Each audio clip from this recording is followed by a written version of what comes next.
Test.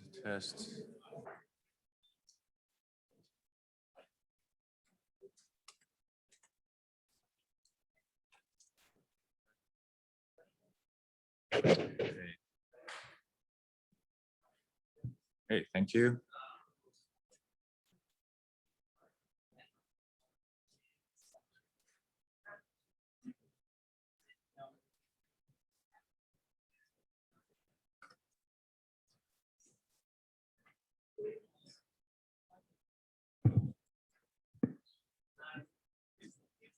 All right, good evening. Let's get started.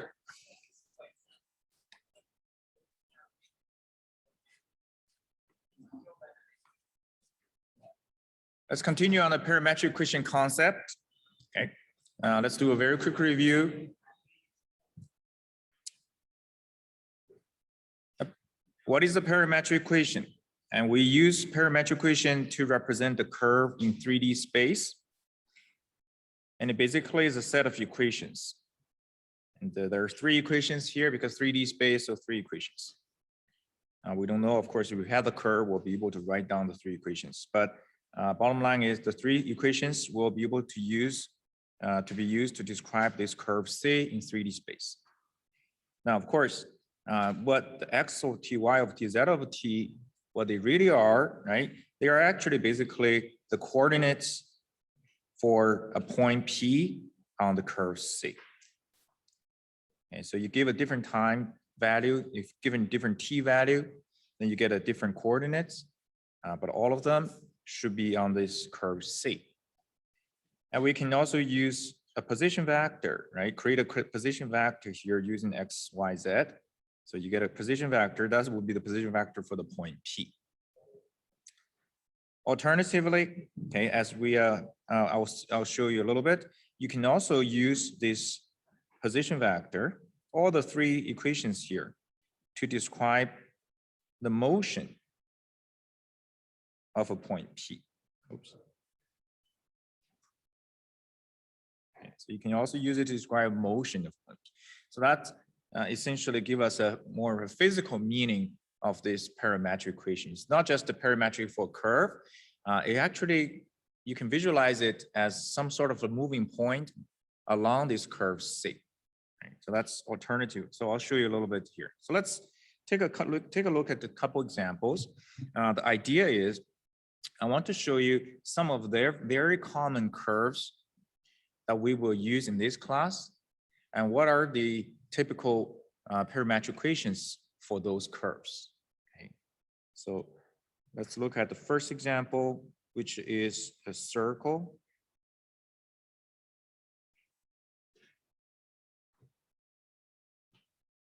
So let's look at this, call this example 1 here. So x squared plus y squared equal to a squared. Now that is a circle, right? So we know this is a circle centered around the origin with a radius of a.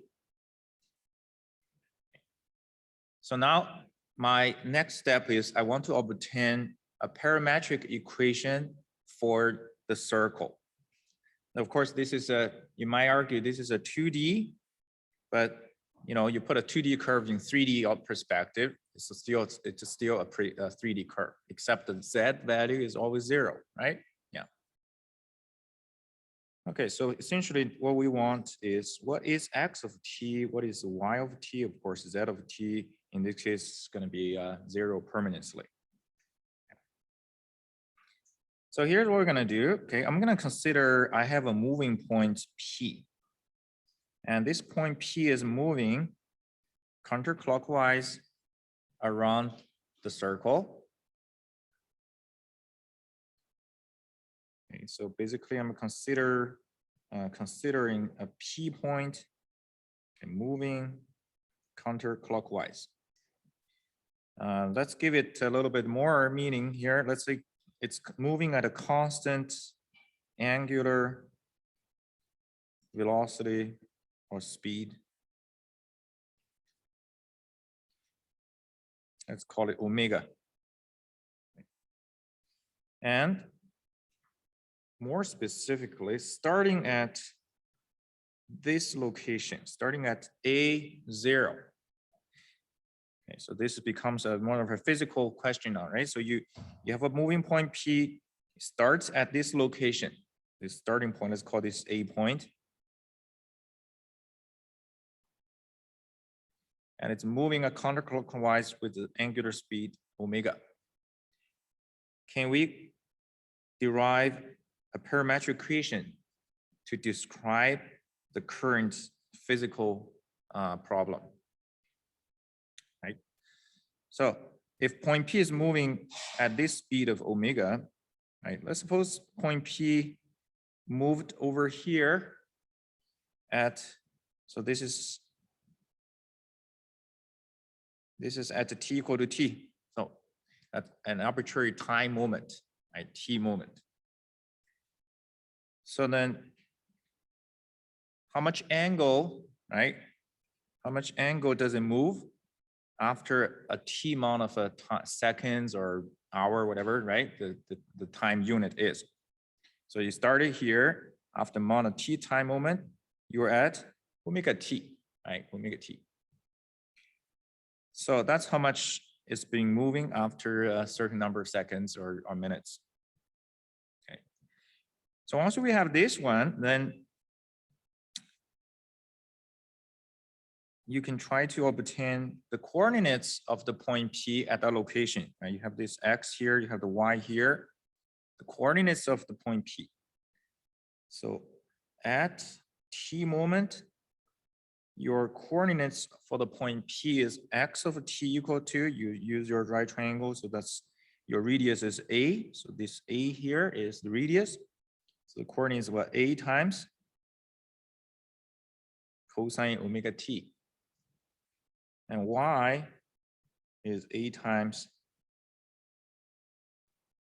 sine omega T.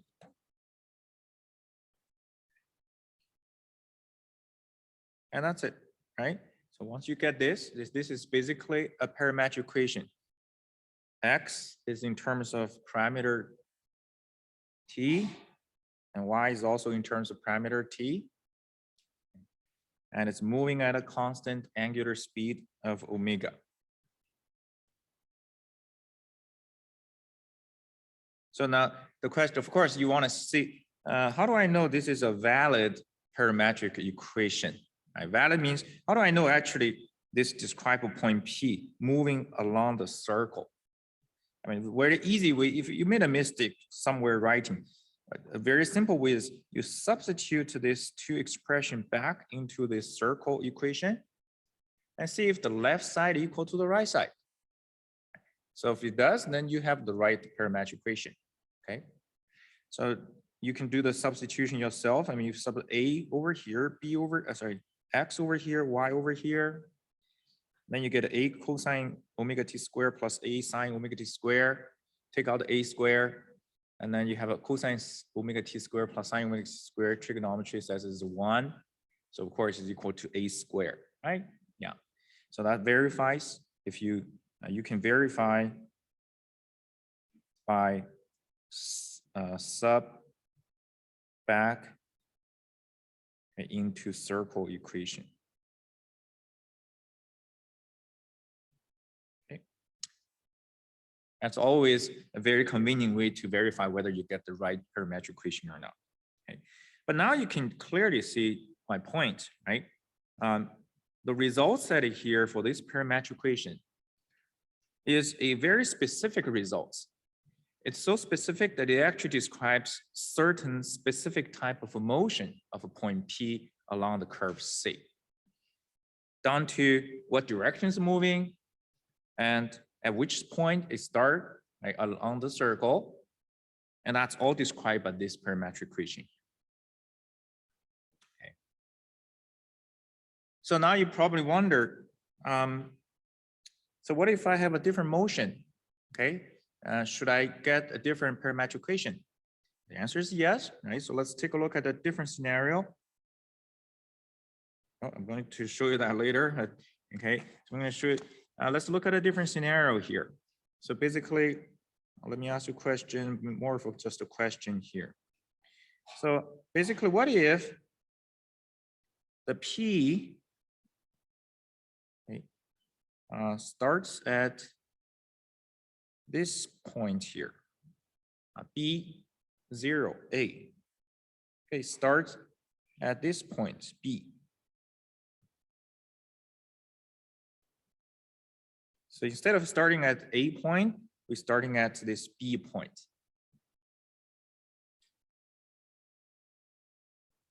Why is the projector always pause?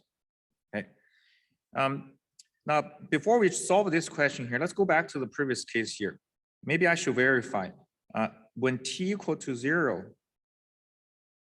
okay, when t equal to 0, does this parametric equation give us the initial point A? So what do? You sub t equal to 0 back into here and here. You solve for the x and y, and you get what? X equal to A, y equal to 0. Right. So that, of course, we got the right one, so that really describes the situation here. So this one here we're trying to get, P needs to start at the B location. Okay. So now if you look at the B location here, what is the difference between B location and A location? It's what? B relative to A location.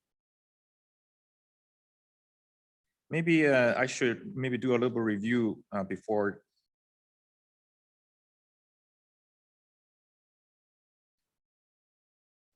Okay. So if you recall, the way we define angles, right?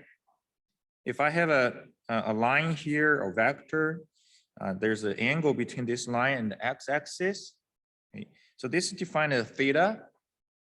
Theta is positive when you go counterclockwise. So basically, if you go counterclockwise to this place, you got a positive angle, right? And theta is always 0, right? When you start from the x-axis. So x-axis is the reference location. And if you go negative, then you're basically going to the clockwise direction. So that's always that's basically more or less of a convention, right? So if you go this way, a clockwise direction, you got a negative theta. If you go this way, you got a positive theta, okay?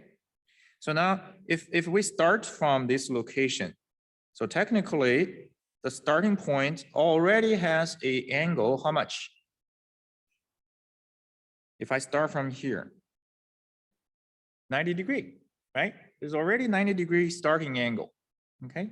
So in other words, if you move a little bit to this side here, your angle at this, so when you move over here, you moved by omega t, right? Same thing, after t amount of time, you moved by omega t amount of angle, but overall angle is how much? Is omega t plus 90 degree, right? So in this case here, if I need to find the coordinates of this point P over here, the coordinates for this point P, then what do I need to do? So x of t equal to a times cosine pi over 2 plus omega t, because right? There basically you have a 90 degree of a lead. And then y of t equal to a times sine pi over 2 plus omega t. And that's essentially the difference. See, right? If we compare to the first case. So I should see still moving counterclockwise, right? Well, you can also simplify this using the trig identity. So when you have a cosine 90 degree plus a theta, you got a negative a sine omega t. And the second one here, you got a times cosine omega t. Simplification. If you want to verify, you can substitute t equal to 0 into this two formula here, two expression here. So at t equal to 0, the first one you get x equal to 0. And the second one you get a, and that's exactly the b location. Right? Okay, this b location, so verified. Okay. So now you see that this parametric equation, absolutely different from this parametric equation. But do they all describe the same curve, circle? Yes, right? But do they describe the same kind of motion if you think there's a point moving around the circle? No. So that basically you relate the parametric equation to certain physical motion. So I want you to think about the next one here. And this is actually one of the questions in the past. I have tested a midterm, but this year we don't have midterm. With a very small question. Essentially, this is circle radius of A here. And the point P starts from the B location. Okay. But this time, we let it go clockwise. Okay, let it go clockwise. So basically P, so let's write it down, starts at B, 0A, right? That's the location B. Go clockwise direction at an omega angular speed. So I can give you some multiple choice, or even just to ask you write down the answer. So what would be the proper parametric equation that describes the motion of this particular point P? Okay. So you should try a very similar approach like what we did in this part over here. So first of all, what you can always do is, okay, let's say this is P is moving in this direction. So at a certain time, let's say the P is at this location. And after a certain amount of time, so from here to here, how much angle is this? From here to here, from starting point to a general location at a T location, at a T time. Yes. No, I'm talking about this one here. What's this angle? That's right. Yeah. But I don't know what you're giving to me. Yeah. Right. This is omega t here. But the actual position of the point P, right, on the circle is what you just had told me. So this angle here, right? This angle is the actual angle for the current point P, reference to the whole circle, okay, which is pi over 2 minus omega t. So once you have this, I think your next step become very easy. So what will be the coordinates of this point P? So x of t equal to a times cosine pi over 2 minus omega t. And then the next one is a times sine pi over 2 minus omega t. That covers this particular motion P.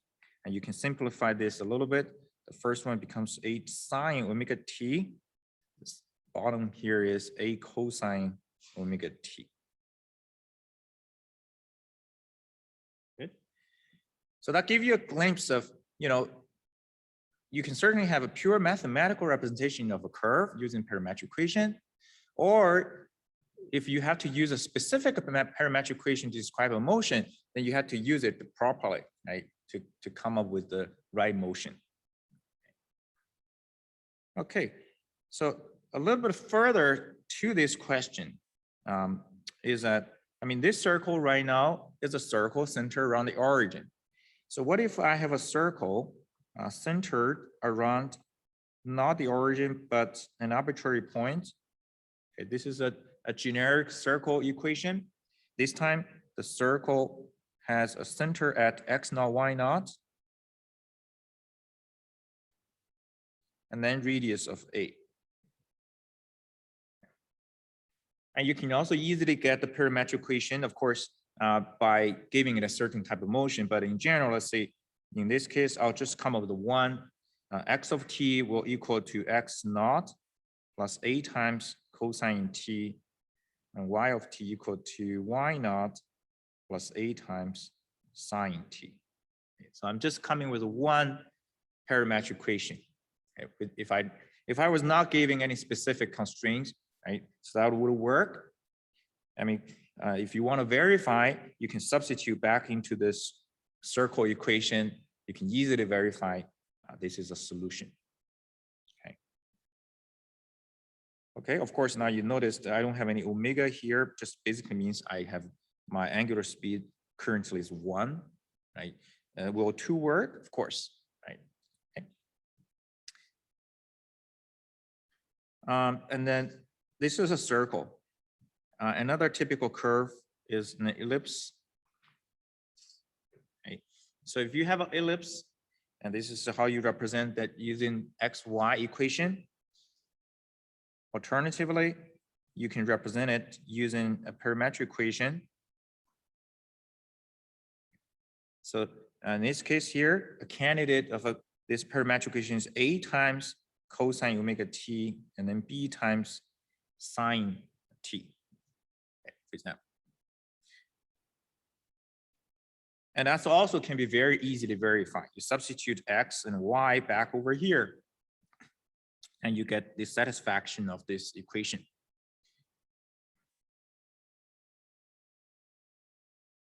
Good, yeah.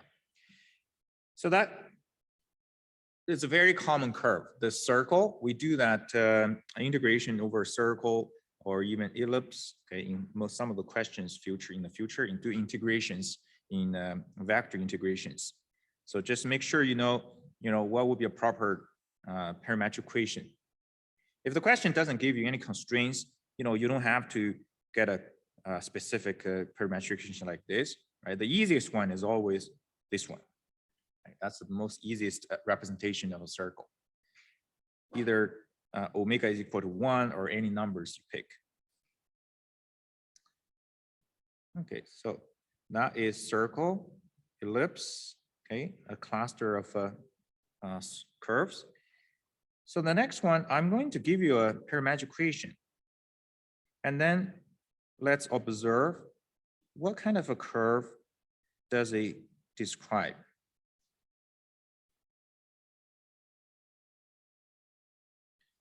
Okay, so let's say I have a parametric equation given by this position vector. R of t equal to A cosine omega t, A cosine t, A sine t, and then bt for x, y, z. Okay. So let's think collectively, okay, making use of what we learned. Let's just look at the first two terms, which basically let's only look at x of t and y of t first. And if you look at the x of t, y of t, I mean, essentially it's a circle, right? Yeah. So if you start t from 0, you let the t go. And after 2 pi, and it will come back to its original location. So it's a circle. But then at the same time, I also has a z of t component, which is bt, which means, right? Let's say t from 0 to 2 pi, which means as the point moving one cycle and the z value goes up at the same time. So if you think there's a point, it basically moving up, right? At the same time, it's moving in a circular motion. So that distance is moving up is how much? 2 pi times b.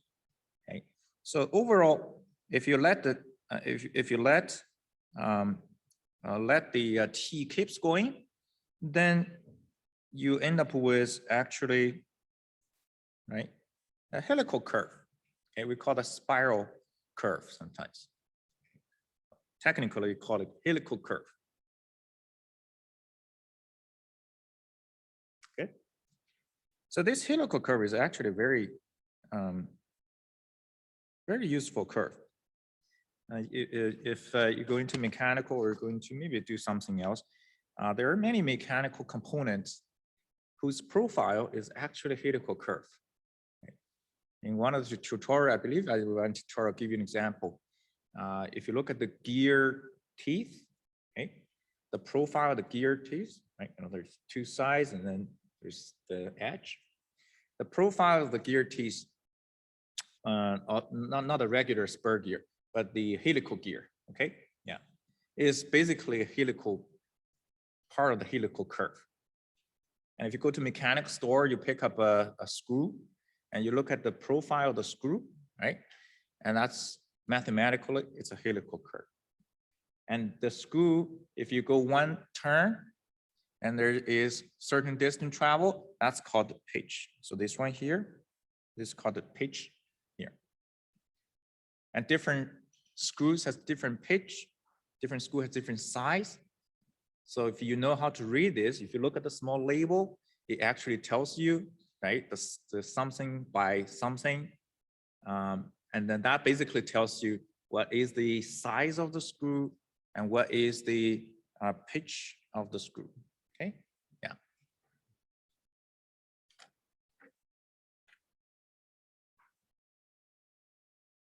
So the representation of the helical curve could be slightly different, but bottom line is you look at the X, Y, and then you look at the Z, and you can roughly estimate, right, this is a helical curve. Okay. All right, so parametric equation it sometimes can do very much of the magical things. So let me show you another example here. Okay, so I'm going to give you a parametric equation, sine t times e to the power sine t minus 2 cosine 4t plus sine to the power 5 t over 12. Okay. And then y of t equal to cosine t, e times e to the power cosine t. Cosine 4t plus the same term. All right, so here you have such a strange parametric equation, right? By looking at this one, I think nobody would have taken a guess what this parametric equation is really describing. Okay, so I'll let you write it down first. And then I'll show you, if I plot it using MATLAB, what actually this parametric equation will give us.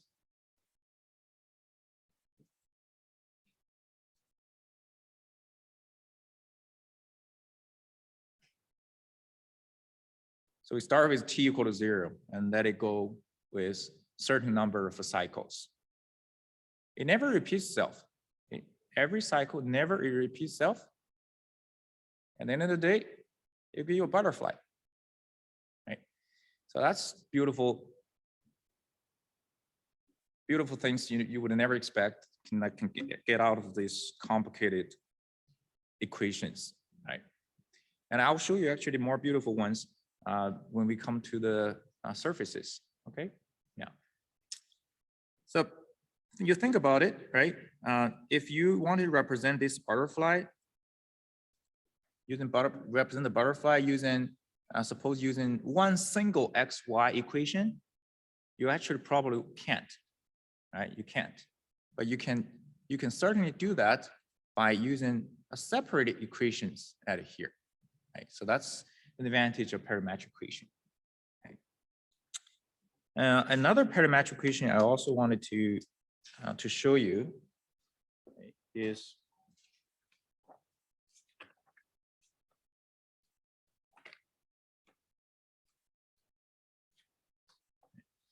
so I'm not going to write it here, but just save me a little bit of time. It's called a cycloid, right? Called cycloid. Yeah. So it is in my lecture notes. So I'm going to just show you here. We're not going to come to that complicated curve in 3D, but what a cycloid is basically is, suppose you have a circle, okay, starting at this location here. Okay, so the circle starting over here, and then you track the history of a single point. So you attach, let's say you attach a point, okay, to the circle at this location, and then the circle will start to roll to the right side. Then you track the trajectory of this point as the circle is rolling to the right side. The tracked trajectory of the point P give you this red color curve, and that red color curve is called cycloid. And we can derive the parametric equation of this curve, the cycloid curve, by following these procedures here. I can get basically a parametric equation, end up with something like this. Okay, so now I'm writing using theta, okay, instead of a t, but that's fine. Okay, cycloid. So what's so special about a cycloid, right? You must have watched this Mythbuster, right? This guy Adam, I think, unfortunately, I think he passed away, unfortunately. So they did this Mythbuster instead. Basically, which curve goes the fastest? If you drop a ball along the three things here, you know, a number of people would think they all should go the same, arrive at the same location at the same time, but it actually not, right? You can see the middle ones goes the fastest. So the middle one is also basically called a curve of the fastest descent. And there is a very, I'm not sure I pronounced that correctly. It's called a Brooke-Casteron curve. Okay, yeah. And this curve, okay, the middle curve there is basically a portion of the cycloids. So if you want to basically, if you want to go the fastest downwards, then you should pick this kind of cycloid type of curve. Okay. Very interesting. Okay, so that is another curve I'm showing you at here. Okay. So now we have seen some very common, some little bit complicated curve, right? The next one is a very simple curve, but I also need you to be able to write down the parametric equation of this simple curve. But sometimes you do make mistakes, trust me. So here is an example here, okay?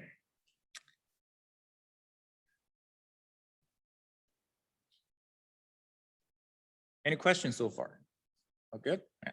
So let's say I give you a few points, 2 points, actually 3 points, okay, in 3D space. Origin, let's call this as P. Let's call this as Q. P point is 1, 1, 0. And then Q point is 1, 1, 1. And then you're traveling, see that you from origin to point P, and then from P to point Q. And you travel along a straight line. So I created 2 straight lines here. So my question is, let's say this, if this curve C1, this is curve C2. Can you write down the parametric equation for curve C1 and parametric equation for curve C2? This is basically an essential skill I need you to have, giving a very simple straight line in 3D space. What will be the representation, parametric representation of the straight line in 3D space based on the coordinates given? Right? That's the purpose. Because we do integrals over curves or lines in 3D space, and we need the parametric equation of the curve segments in order to do that. And trust me, it's not easy, it's not difficult at all, but it's prone to mistakes, okay? Yeah. So first of all, when you go from the origin to point P, it's a straight line. If you look it down from the bottom, look it down from the top, what you observe, basically you observe it's a part of the straight line here, right? Yeah. So if I have to write down R1 for C1, okay, there is no, you don't need to do any math derivations. Simply observing it will be enough. So I'm writing 3 expressions for X, Y, Z. So let's do the easy one. What do you think the Z would be for this part of the curve?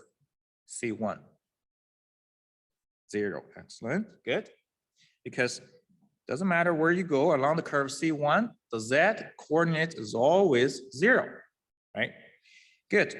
So now if I look at X, Y, because this essentially it's a curve, right? Sorry, it's a straight line. I mean, technically this is Y equal to X. Okay. So now you can safely make a choice of parametric equation for X, Y. Can somebody give me a choice? I mean, there will be infinite choice, but can somebody give me a choice at here? What will be the X and T? Yes. 1 plus what? T.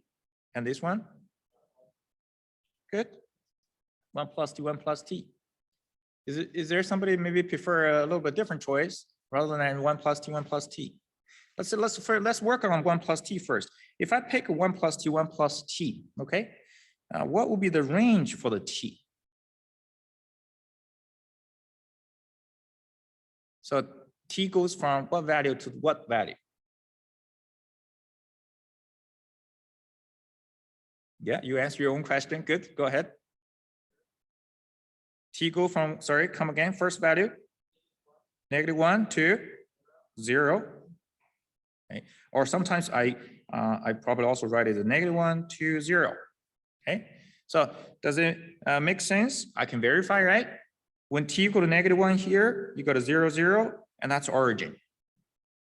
When you plug a 0 here, you go 1, 1, which is this 1, 1, 0, the point P. So perfect, right? That checked out.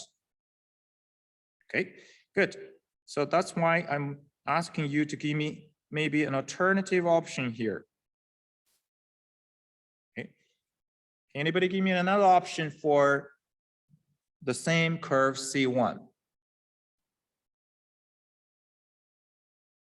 Yes. Good, right? Actually, matter of fact, maybe I prefer this one because I don't have 1 here, right? It does make a little bit difference actually later, right? When it comes to computation, your choice of a parametric equation could simplify your computation a little bit, okay? Although it shouldn't matter, right? So now same question. If I do this parametric equation, what will be the range of the T to describe the actual motion from origin to point P? T go from 0 to 1. Right?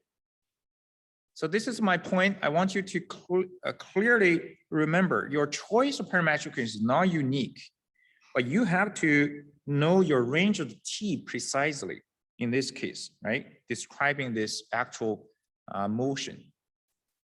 Somebody could pick a 2T, 2T, and the T also changes, right? Okay, very good. So that's C1. Let's look at the C2.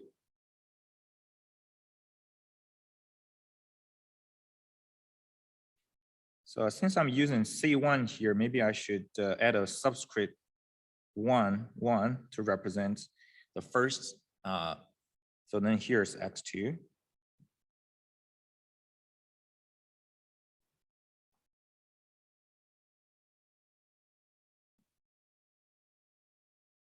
Good. Okay, C2. Let's go back to the C2 here. So how C2 is constructed? You go from point P110 to point Q111. So let's do the easy one. What do you think the coordinate for the X is? If I pick any point on the curve C2, what would be its X coordinate value? Not 0. What would be the Y value, Y coordinate value if I pick any point on the curve C2? Yes, 1 as well, right? Now that's actually a very easy mistake students make when they come up with this parametric equation. I see a lot of students write a 0, 0 here. Okay. The danger is you make a mistake at this location, at this step here, the rest of the computation will literally all run, right? Even though you probably know exactly what to do. So, and that's why I caution you very much at the beginning, right? You have to make the right foot 1 and 1, because the coordinates is not changing, right? As you're moving along this curve C2, and it's always 1 for X and Y. Of course, Z is changing. Z changes from 0 to 1. And this is where you can have your, your individual characteristics. Somebody will use a T, of course. Somebody maybe use a 2T, right? But if you use a T, then 0 to 1. If you use 2T, then 0 to 1/2, right? So that sort of thing.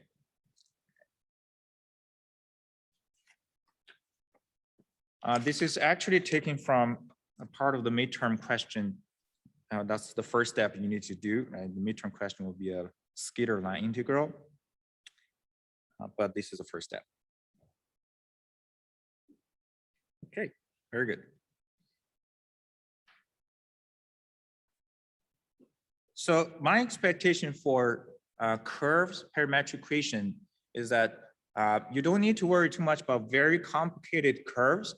In most of the questions that you will see are probably a circle or a straight line, like this kind of straight line here, okay? Or a combination of a straight line and a circle. For example, maybe you have a circle drawing over here and then a straight line, right? So my expectation is that you need to be able to plot the simple, and you need to write down the parametric equation for these simple curves. Okay. These are examples of what I see simple here. Okay, some curves are simple, like let's say y equal to x squared. What's the parametric equation? We did that in the previous lecture, right? So you get t squared. That's also a simple example. Yeah. Good. Any question on the parametric equation? So other than this is my expectation, right? And we focus on how to do things over curves that are represented by parametric equation. Okay. For example, we're going to learn the next one, right? Is basically we're going to learn calculus over a vector function. And vector function, I'll explain this, is basically a parametric equation R of t. Okay.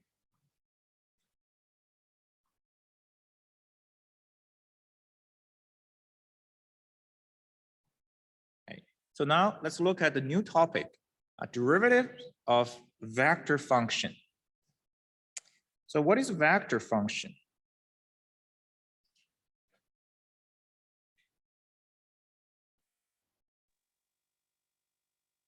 I mean, we all know scalar function, right? This f of x, that's a scalar function. So in the vector function, basically, if I have to use an example that I have shown you, then this position vector is a vector function because this is a vector, right? And it's a function of t. You have 3 components that are here in 3D. So that's vector function. Right? It's just adjective words here, vector.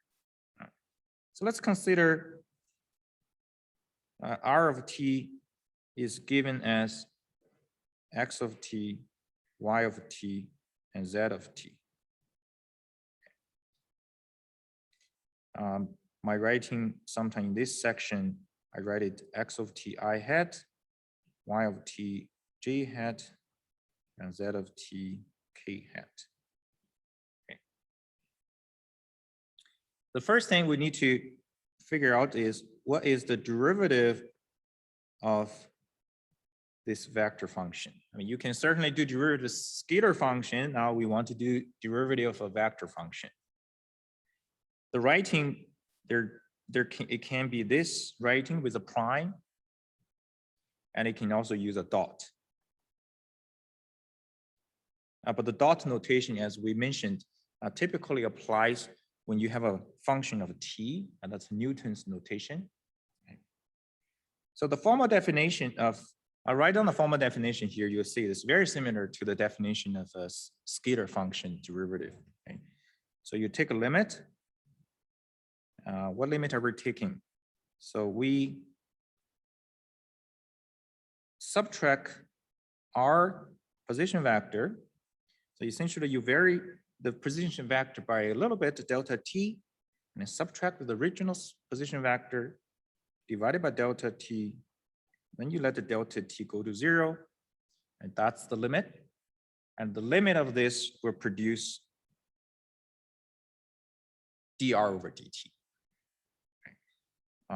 This limit can be also written as, so the top one is delta r over delta t. Okay. So this is a formal definition, but we will rarely rely on the formal definition to calculate derivative. As you want to see, we basically apply everything we learn about derivative of a scalar function over here, right, to get the derivative of a vector function. But if I want to illustrate the idea here, okay, so here is the idea of a limit. Okay. Let's say this is a curve C. And here is the current location. So let's call this as R of t. So that's the current location of current position vector. After delta t amount of time, you are over here. So according to the definition of a derivative, the numerator says the R vector t plus delta t minus R vector of t. So this vector minus this vector. So according to the vector addition rule, so you should generate a vector from here to here, right? Triangle of the vector addition. So this one here is the delta R. Right?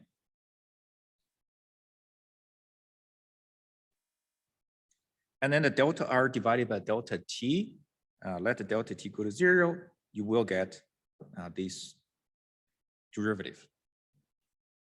Okay. As a matter of fact, I think you learned a little bit in your dynamics already, okay? In your dynamics.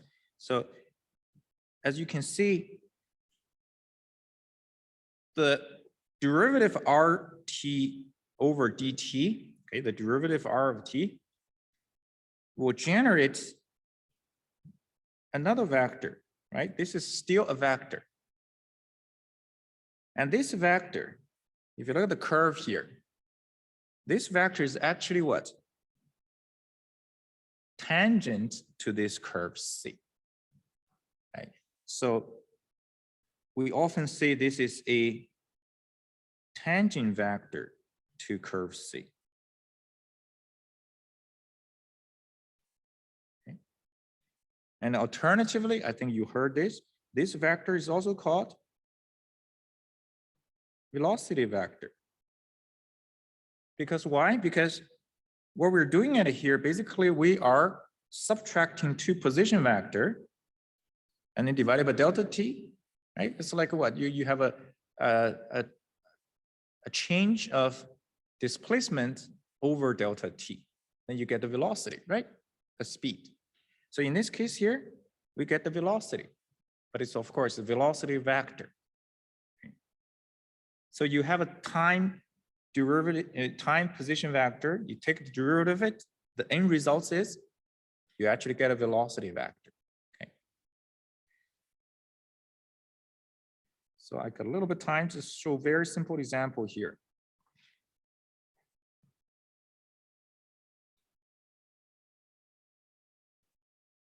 Okay, let's say I have a helical curve and here. Here's a helical curve, okay? And that certainly looks a little bit different, particularly the z term. It's a t squared instead of a bt, right? In the other case. So as a matter of fact, if you can visualize the motion of this helical curve. So previous one, if you keep going, then the pitch, right? The pitch of between each ring, each coil is evenly distributed. But this one, because it's t squared, so the helical curve getting the pitch value getting bigger and bigger, bigger and bigger, right? As it's going up. Okay. Yeah. So I want to get the velocity. So what do? I take the derivative of r over dt. And when you calculate this one, the computation is very straightforward. When you calculate the derivative of a vector function, what you do is you calculate the derivative of each component .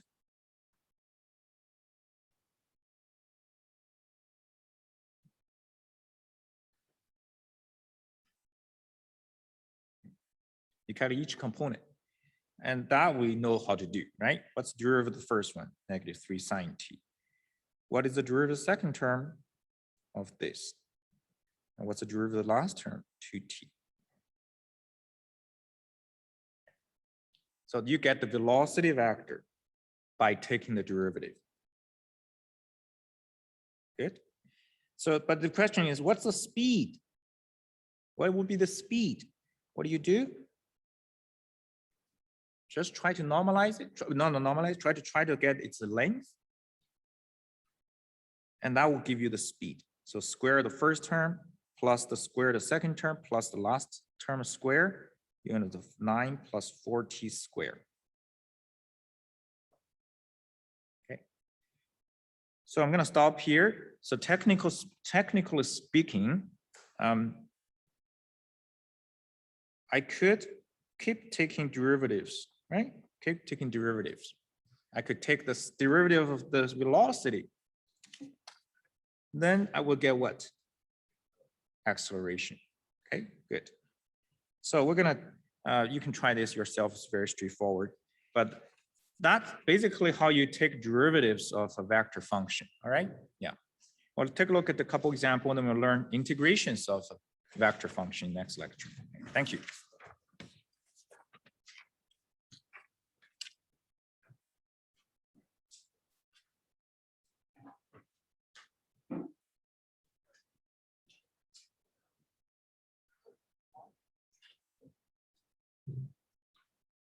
Yes.